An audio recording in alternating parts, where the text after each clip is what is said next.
Bahaw na tinapay lang yan ang ginamit ko. Akalain mo napakasarap. Melt on your mouth pag kinain mo. Ito yung reaction ng mga anak ko. Bumalik na naman siya, oh.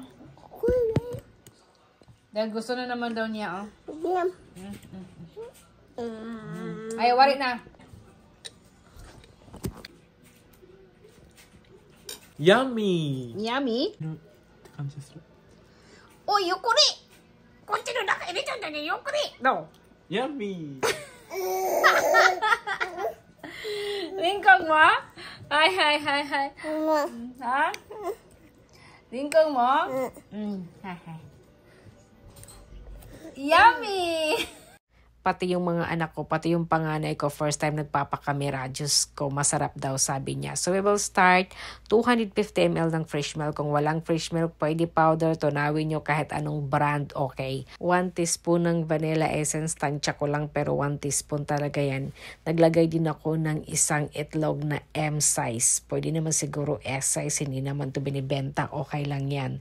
Naglagay din ako ng 3 tablespoon of sugar. Pero kayo na mag-adjust kung ayaw nyo na sobrang tamis. Meron akong natirang tinapay dito ng isang araw pa to ayaw kainin ng mga anak ko. Ang flavor nga pala nito is brown sugar bread. Himay-himayin ko ito, isa-isa kong ilalagay sa blender para madali naman siyang madurog.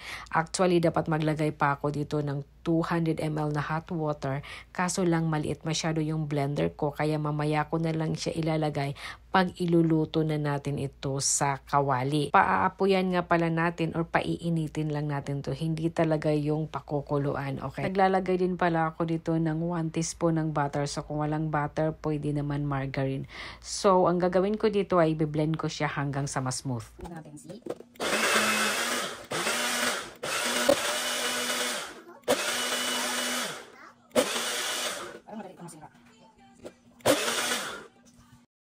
So, dito ko siya lulutuin sa kawali. Itong kawali ko ay medyo basa dahil bago ko pa lang siya inugasan. So, ang gagawin ko, ipupunasan ko siya dahil masyado ako nagmamadali. Charot. Pero totoo, nagmamadali ako. And then, ibubuhos ko dito yung aking pinagbiblend kanina na tinapay at kung ano-ano mga pinaglalagay ko dyan.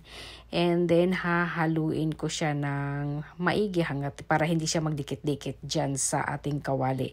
Habang hinahalo ko siya, nilagyan ko siya ng 200 ml na hot water. Bakit hot water?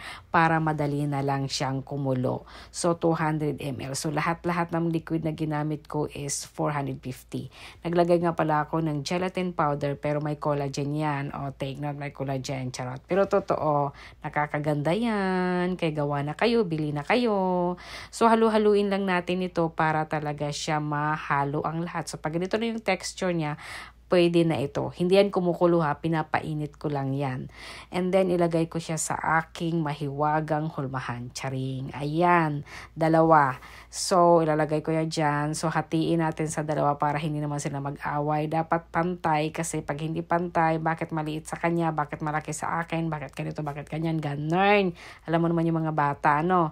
Tapos, ito ay lalagay natin sa fridge ng mga hanggang sa magtigas siya. Okay? So, after ng ilang years, ito na matigas na siya. So, titikman na natin, lalantakan na natin ito. So, ginagawa ko lang yan para man madali siyang ma-slide. So, taktakin natin para matapos na ang lahat ng ating gawain. O, diba? Naku, makintab pa sa mukha mo. Zay, you must try, guys. Naglagay nga pala ako ng toppings dito ng condensed milk. So, kahit anong toppings or walang toppings, you must try nito talaga. Napakadali lang niyang gawin. At saka yung lasa, ay wagas sa sarap. Ganon ang level niya. At magugustuhan to ng mga anak niyo kung meron kayo mga kids. And then, mas maganda din ito sa party, guys. Sana nagustuhan niyo ang akin na namang recipe na gawa-gawa ko lang, invento ko lang. Pero hindi po ako mapapahiya. I'm sure with that. O, English yon, ganon. Tingnan mo to, nagpapasubo naman. Thank you for watching, guys, and bye!